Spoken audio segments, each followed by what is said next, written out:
Hello বন্ধুরা, আমরা মোস্তাকিম, দীপ আর মাসুম। আজ আমরা আমাদের প্রিয় স্কুলের সামনে ছিলাম যেখান থেকে শুরু হয় আমাদের বন্ধুত্ব। আর আজ আমরা কথা বলবো এমন একটা বিষয় নিয়ে যা আমাদের সবার জীবনে খুব গুরুত্বপূর্ণ। সেটা হলো লক্ষ্য। ঠিক বলেছিস মোস্তাকিম, অনেকেই জানে না কিভাবে একটা লক্ষ্য নির্ধারণ করতে হয় আর কিভাবে সেটা অর্জন করা যায়। মাসুম, তুই কি ভাবিস? আমি ভাবি স্বপ্ন দেখা দাস হলো। আমার তো কত স্বপ্ন, ডাক্তার হব, পাইলট হব, ইউটিউবারও রাখতে হয়। ঠিক বলেছিস, একদম। প্রথম ধাপ হলো নিজের একটা স্পষ্ট লক্ষ্য ঠিক করা। কোনটা তোর জন্য সবচেয়ে গুরুত্বপূর্ণ মাসুম? হ্যাঁ, ঠিক বলেছিস, একদম। ঠিকই তো। তাহলে কোনটা আগে ঠিক করব?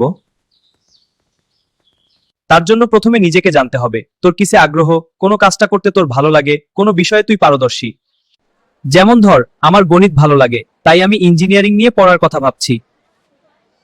মাসুমের স্বপ্নগুলো দারুণ, কিন্তু স্বপ্নগুলোকে বাস্তবে রূপ দেওয়ার জন্য কিছু ধাপ তো ফলো করতে হয়, তাই না? আর শুধু ভাবলেই হবে না, সেই লক্ষ্যটা স্মার্ট হতে হবে। স্মার্ট মানে সুন্দর না রে, স্মার্ট মানে স্পেসিফিক পরিমাপ বুঝবো। তুই কি করে বুঝবি যে তুই তোর লক্ষ্যের দিকে আগাচ্ছিস? অ্যাচিভেবল সময়বদ্ধ, তোর জীবনের সাথে মানানসই হতে হবে। টাইম বাউন্ড, কবে নাগাদ অর্জন করতে চাস একটা সময়সীমা ঠিক কর। খুব সুন্দরভাবে বুঝিয়েছিস দীপ। যেমন আমি ঠিক করেছি আগামী 6 মাসের মধ্যে আমি অমুক বিষয়ে আমার দক্ষতা বাড়াবো। এটা পরিমাপযোগ্য, কারণ আমি আমার অগ্রগতি ট্র্যাক করতে পারবো। হ্যাঁ, ঠিক বলেছ, এটা দারুণ হবে, একদম। বুঝতে পেরেছি। তাহলে আমার ইউটিউবার হওয়ার স্বপ্নটা স্মার্ট করে বললে হবে, আমি আগামী 1 বছরের মধ্যে 50 সাবস্ক্রাইবার অর্জন করব, প্রতি সপ্তাহে অন্তত একটি ভিডিও পোস্ট করে। এটাই তো চাই। এবার এই লক্ষ্য অর্জনের জন্য ছোট ছোট পরিকল্পনা কর। প্রতিদিন কি করবি? আর মনে রাখবি, পথটা সবসময় মসৃণ হবে না, ব্যর্থতা আসতেই পারে, কিন্তু সেগুলোকে শেখার সুযোগ হিসেবে দেখতে হবে। হাল ছেড়ে দিলেই সব শেষ।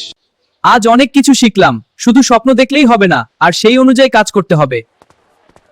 আশা করি আমাদের আজকের আলোচনা আপনাদেরও নিজেদের লক্ষ্য ঠিক করতে সাহায্য করবে। একদম। আর বন্ধুদের সাথে শেয়ার করে কাজ করলে অনুপ্রেরণা আরো বাড়ে। আপনাদের লক্ষ্য কি আর কিভাবে আপনারা সেগুলো অর্জনের পরিকল্পনা করছেন তা কমেন্ট করে আমাদের জানান। ভিডিওটি ভালো লাগলে লাইক করুন, বন্ধুদের সাথে শেয়ার করুন এবং আমাদের চ্যানেলটি সাবস্ক্রাইব করুন। দেখা হবে পরের ভিডিওতে।